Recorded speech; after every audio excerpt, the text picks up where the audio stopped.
السلام علیکم ورحمۃ اللہ وبرکاتہ۔ اعوذ باللہ من الشیطان الرجیم، بسم اللہ الرحمن الرحیم۔ ثم ان ربک للذین هاجروا من بعد ما فتنوا ثم جاهدوا وصبروا ان ربک من بعدها لغفور رحیم۔ یوم تأتی کل نفس تجادل عن نفسها وتوفى كل نفس ما عملت وهم لا يظلمون۔ محترم سامعین کرام، سب سے پہلے ہر قسم کی تعریفیں، تمام قسم کی بڑائیاں، بزرگیاں، عظمت، کبریائی سب اللہ تبارک و تعالیٰ کے لیے لائق و زیبا ہے، جس رب العالمین نے ہم لوگوں کو سننے سنانے کے لیے یہ توفیق بخشی کہ ہم لوگوں کے لیے ایک وقت مقرر ہے کہ ہم لوگ ہر روز ترتیب کے ساتھ اللہ تبارک و تعالیٰ کے اس کلام کو یعنی قرآن کریم کی آیتوں کو ترتیب کے ساتھ پڑھتے ہیں، سنتے ہیں، اس کی تفسیروں کو سنتے ہیں، رب العالمین نے ہمارے لیے کیا نازل فرمایا ہے اس کے مقاصد کو سمجھنے کی کوشش کرتے ہیں۔ اللہ تعالیٰ نے ہم لوگوں کو اس کی توفیق بخشی ہے، یقیناً یہ رب کی طرف سے سعادت کی بات ہے، اور الحمدللہ اسی سلسلے کی یہ کڑی ہے۔ درس قرآن کا یہ سلسلہ لگاتار آپ کی خدمت میں پیش کیا جا رہا ہے اللہ کے فضل سے، اور آج ہم نے ترتیب کے ساتھ آپ کے سامنے سورۃ النحل سورہ نمبر 16 آیت نمبر 110 اور 111 یہ دو آیتیں آپ کے سامنے میں نے تلاوت کی ہیں۔ محترم سامعین کرام، اس سے پہلے کے درس کو آپ ذہن میں لائیے۔ اس سے پہلے جو درس ہم نے آپ کے سامنے پیش کیا تھا اس میں ہم نے یہ بتلایا تھا کہ اللہ تبارک و تعالیٰ نے یہ فرمایا کہ اگر کوئی آدمی حالت قسم پرسی میں بالکل بے بس ہو جائے، لاچار ہو جائے، جان پر بن آئے اور اس کو مجبور کر دیا جائے کہ اسلام کے خلاف، محمد عربی صلی اللہ علیہ وسلم کے خلاف زبان سے کفریہ کلمہ نکالنے پر اس کو مجبور کر دیا جائے اور وہ نکال بھی لے، لیکن دل جو ہے وہ ایمان پر مطمئن ہو، اللہ کی محبت، نبی کریم صلی اللہ علیہ وسلم کی محبت اور اسلام کی حقانیت اس کے دل میں جاگزی ہو۔ اگر ایسی صورت میں وہ بندہ اپنے زبان سے کفریہ کلمات کہہ دیتا ہے تو اللہ تبارک و تعالیٰ نے اس پر اجازت دیا ہے، رخصت دیا ہے، اور وہ آدمی یقینی طور پر مسلمان ہے۔ جیسا کہ اس سے پہلے ہم نے بتلایا تھا کہ مکہ کے دور میں جب کہ اسلام اور مسلمان بالکل قسم پرسی کے عالم میں تھے، عمار بن یاسر رضی اللہ عنہ کو مشرکین مکہ میں سے جو ان کے سرداران تھے انہوں نے ان کو مجبور کیا نبی صلی اللہ علیہ وسلم کے خلاف کفریہ کلمات بکنے کے لیے،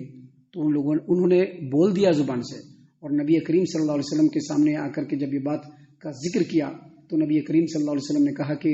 تمہارا دل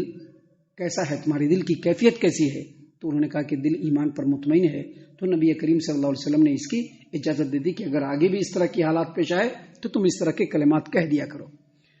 ان لوگوں کا ذکر کرنے کے بعد ابھی جو دو آیتیں آپ کے سامنے پڑھی گئی، آیت نمبر 110 اور 111، اس میں بھی مکہ کے اندر جو کمزور اور مجبور مسلمانان تھے اس کا ذکر ہے۔ اللہ تبارک و تعالیٰ نے فرمایا ثم ان ربک للذین هاجروا من بعد ما فتنوا ثم جاهدوا وصبروا ان ربک من بعدها لغفور رحیم۔ پھر جن لوگوں نے آزمائش میں پڑنے کے بعد، مصیبت اٹھانے کے بعد ہجرت کیا، پھر جہاد کیا اور صبر کا ثبوت دیا، تو آپ کا رب یقیناً ان لوگوں کو آزمائشوں کے بعد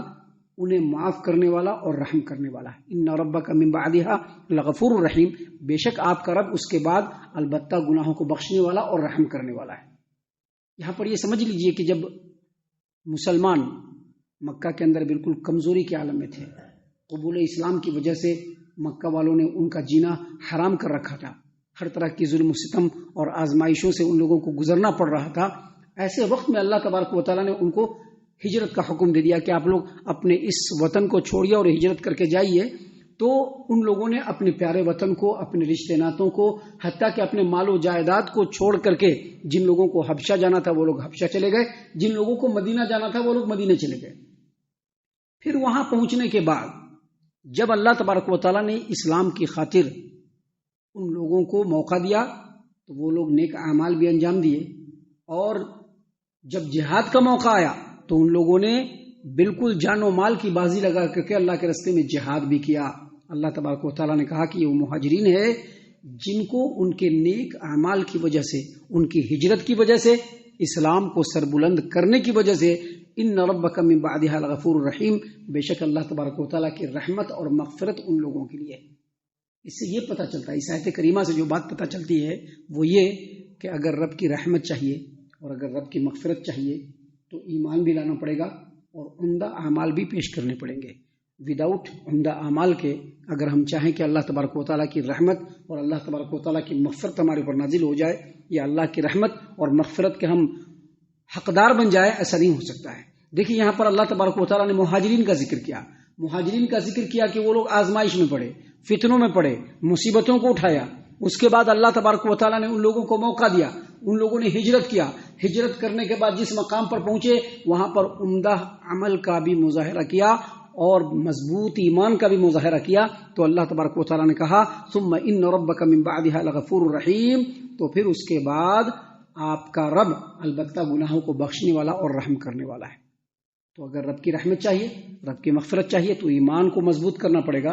اور عمدہ عمل کا نمونہ بھی پیش کرنا پڑے گا، تبھی اللہ کی رحمت اور مغفرت ملے گی۔ دیکھیے آگے اللہ تبارک و تعالیٰ نے مزید فرمایا، اللہ تبارک و تعالیٰ نے فرمایا یوم تأتی کل نفس تجادل عن نفسها، یوم تأتی کل نفس تجادل عن نفسها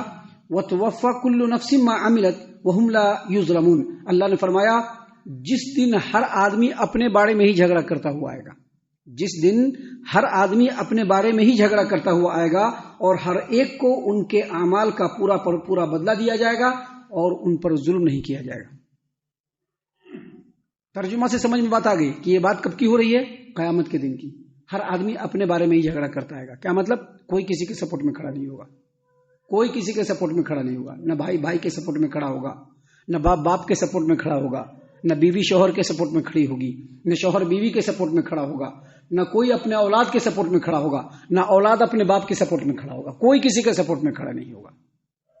ہر آدمی کو اپنی فکر پڑی ہوگی۔ باپ کو بیٹا دیکھے گا تو بھاگ کھڑا ہوگا، حالانکہ وہی باپ جس کو بیٹا دنیا میں دیکھتا تھا تو اس کے پیچھے دوڑ پڑتا تھا۔ باپ جو ہے بیٹا کو دیکھے گا تو بھاگ کھڑا ہوگا، جبکہ باپ جو ہے ہمیشہ اپنے بیٹے کے فکر میں رہتا ہے۔ شوہر بیوی کو دیکھتے ہی بھاگ کھڑی ہوگی، بیوی شوہر کو دیکھتے ہی بھاگ کھڑی ہوگی۔ یقیناً آئے گا وہ دن کہ جب محشر بپا ہوگا، وہاں نہ باپ بیٹے کا، نہ بیٹا باپ کا ہوگا، نہ ہمشیرہ برادر کی، نہ زوجہ ہوگی شوہر کی، وہاں دہشت کے مارے بھائی بھائی سے جدا ہوگا، کوئی کسی کا نہیں ہوگا۔ اللہ نے قرآن کریم میں فرمایا لِكُلِّ امْرِئٍ مِّنْهُمْ يَوْمَئِذٍ شَأْنٌ يُغْنِيهِ، اس دن ہر آدمی کو ایسی فکر لگی ہوگی کہ وہ دوسرے کے بارے میں سوچے گا، صرف اپنے بارے میں سوچے گا۔ اللہ تبارک و تعالیٰ نے اسی بات کو یہاں پر فرمایا یوم تأتی کل نفس تجادل عن نفسها، اس دن ہر آدمی اپنے بارے میں ہی جھگڑا کرتے ہوئے گا، اپنے بارے میں ہی سوچتا آئے گا، ہر آدمی کو اپنی فکر لگی ہوگی۔ اور آگے اللہ نے فرمایا وَتُوَفَّى كُلُّ نَفْسٍ مَّا عَمِلَتْ وَهُمْ لَا يُظْلَمُونَ، اور ہر ایک کو ان کے اعمال کا پورا بدلہ دیا جائے گا، کسی کو ظلم نہیں کیا جائے گا۔ مطلب ایسا نہیں ہوگا کہ اگر کسی نے نیکی زیادہ کی ہوگی تو اس کو کم نیکی دیا جائے گا، ایسا نہیں ہوگا۔ ایسا نہیں ہوگا کہ کسی نے کوئی گناہ کیا ہوگا تو اس کو بہت زیادہ اس کو بدلہ دیا جائے گا، نہیں، بلکہ جتنا گناہ کیا ہوگا اتنا ہی اس کو بدلہ ملے گا، البتہ نیکی کا بدلہ زیادہ ملے گا۔ اللہ اپنے فضل و کرم سے قیامت کے دن جو لوگ نیکی کے اعمال انجام دینے والے ہوں گے ان کو ان کا بدلہ زیادہ دیا جائے گا۔ تو یہاں پر یہ آیت کریمہ اللہ تبارک و تعالیٰ نے جو ذکر کیا وہ اس لیے ذکر کیا کہ جو مہاجرین ہوں گے یا جو ایمان اور نیک عمل کا عمدہ نمونہ پیش کرنے والے ہوں گے، ایسے دن میں بھی ان کے گناہوں کو اللہ معاف کر دے گا، اپنی رحمت اور مغفرت سے ان کو نوازے گا۔ جیسا مہاجرین کو، جو مہاجرین جنہوں نے مکہ کے اندر آزمائش کی زندگی گزاری، کفار و مشرکین کے تمام ظلم و ستم کو سہا ان لوگوں نے، اور جب ہجرت کا حکم ہوا تو ہجرت کرنے کے بعد جب بھی اسلام کے لیے ان کو جان و مال قربان کرنے کی ضرورت پیش آئی، ان لوگوں نے جان و مال کو قربان کیا۔ ان لوگوں کو اللہ تبارک و تعالیٰ جیسے اس دن میں بخش دے گا، اپنی رحمت اور مغفرت سے نواز دے گا۔ جو لوگ بھی ایمان اور عمل کا عمدہ نمونہ پیش کریں گے، اللہ تعالیٰ قیامت کے دن ایسے حالت میں ان کو معاف کرے گا، اپنی رحمت اور مغفرت کا حقدار بنائے گا۔ ہم اللہ سے دعا کرتے ہیں کہ اللہ تعالی ہم تمام کو ان تمام باتوں کے اوپر خوب غور و فکر اور تدبر کرنے کے ساتھ ساتھ ان باتوں کے اوپر عمل کرنے کی بھی توفیق عطا فرمائے، آمین۔ اللہ تعالی ہم تمام کو صحیح معنوں میں پکا سچا مومن مسلمان بنائے۔ اللہ اور اس کے رسول صلی اللہ علیہ وسلم کی اطاعت و فرما برداری کرنے والا بنائے، صحابہ کرام رضی اللہ عنہم کے طریقے پر چلنے والا بنائے، جنت الفردوس میں جگہ عطا فرمائے۔ اے اللہ ہم تمام کو جہنم سے پناہ دے، اے رب العالمین ہم تمام کو جہنم سے پناہ دے، اے مالک الملک ہم تمام کو جہنم سے پناہ دے، آمین یا رب العالمین، وما علینا الا البلاغ المبین۔